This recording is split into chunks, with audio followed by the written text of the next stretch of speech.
Halo, Assalamualaikum warahmatullahi wabarakatuh. Shalom, Om Swastiastu, Namo Buddhaya, Salam Kebajikan. Perkenalkan, saya Bella Haditya dengan NIM 860565721, Fakultas Keguruan dan Ilmu Pendidikan Program Studi PGSD. Video ini saya buat untuk memenuhi tugas mata kuliah saya, yaitu Filsafat Ilmu, dengan dosen pengampu Ibu Rani Puspitasari, SPD IMPD. Di kesempatan kali ini saya akan membahas topik tentang pilar-pilar pendidikan di era digital berdasarkan pemikiran Ki Hajar Dewantara serta kaitannya dengan kondisi pendidikan saat ini. Selamat menyaksikan.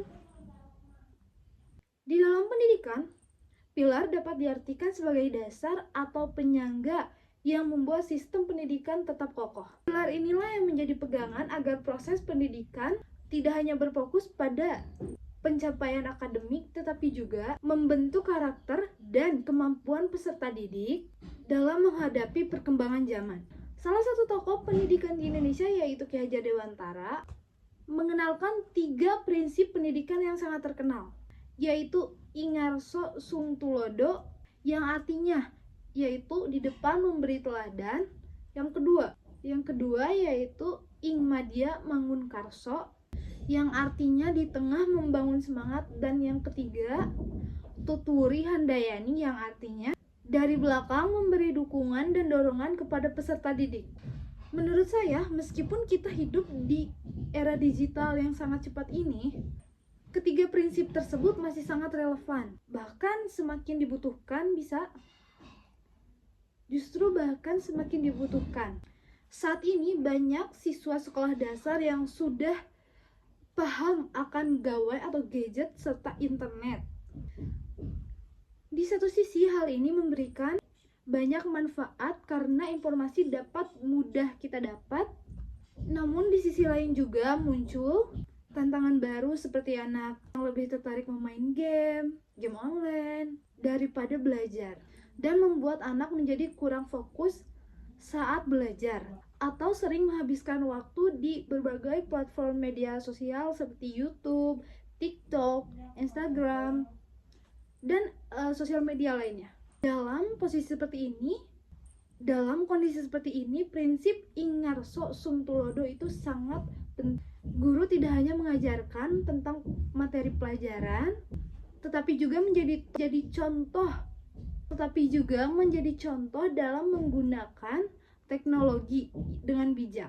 Misalnya seperti dengan guru mengajarkan cara mencari informasi di internet dengan tepat, menggunakan media digital untuk proses pembelajaran, serta caranya berkomunikasi dengan sopan di digital. Dengan begitu siswa tidak hanya pandai menggunakan teknologi, tetapi juga memahami cara menggunakannya dengan bertanggung jawab. Prinsip Ing Madya Mangun Karso dapat diterapkan dengan cara guru hadir di tengah peserta didik untuk membangun motivasi semangat belajar. Contohnya yang sering kita temui di sekolah dasar, seperti siswa sering merasa bosan saat pelajaran, yang cuma hanya dilakukan dengan metode ceramah atau memberi penerangan materi secara terus-menerus. Karena itulah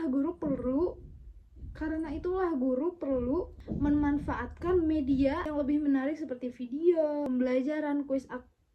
pembelajaran kuis kreatif, pembelajaran kuis interaktif, atau permainan edukatif yang membuat siswa menjadi lebih aktif. Selanjutnya prinsip Tuturi Handayani terlihat ketika guru memberikan kesempatan kepada siswa untuk belajar secara mandiri. Misalnya diminta mencari informasi tentang lingkungan sekitar, hewan, atau budaya melalui buku, jurnal, maupun internet, lalu menceritakannya kembali di depan kelas. Dalam kegiatan inilah guru tetap membimbing dengan siswa diberi ruang untuk berpikir, berkreasi, serta mengembangkan kepercayaan diri mereka. Jika dikaitkan dengan kondisi pendidikan nasional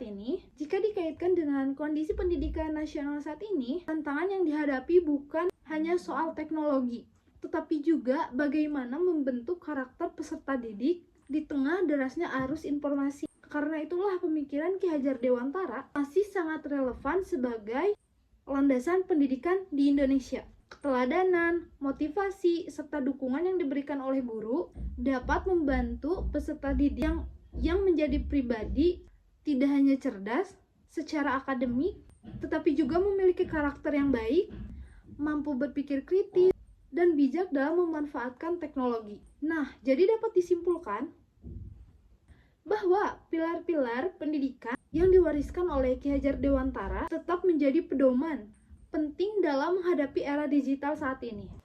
Memang pada dasarnya teknologi itu terus berkembang, tetapi juga nilai-nilai pendidikan yang menekankan keteladanan, pembimbingan, pemberdayaan menjadi kunci dalam menciptakan pendidikan yang berkualitas. Sekian tugas presentasi video dari saya. Mohon maaf apabila ada salah-salah kata serta kekurangan. Wabillahi taufiq wal hidayah. Wassalamualaikum warahmatullahi wabarakatuh. Bye bye.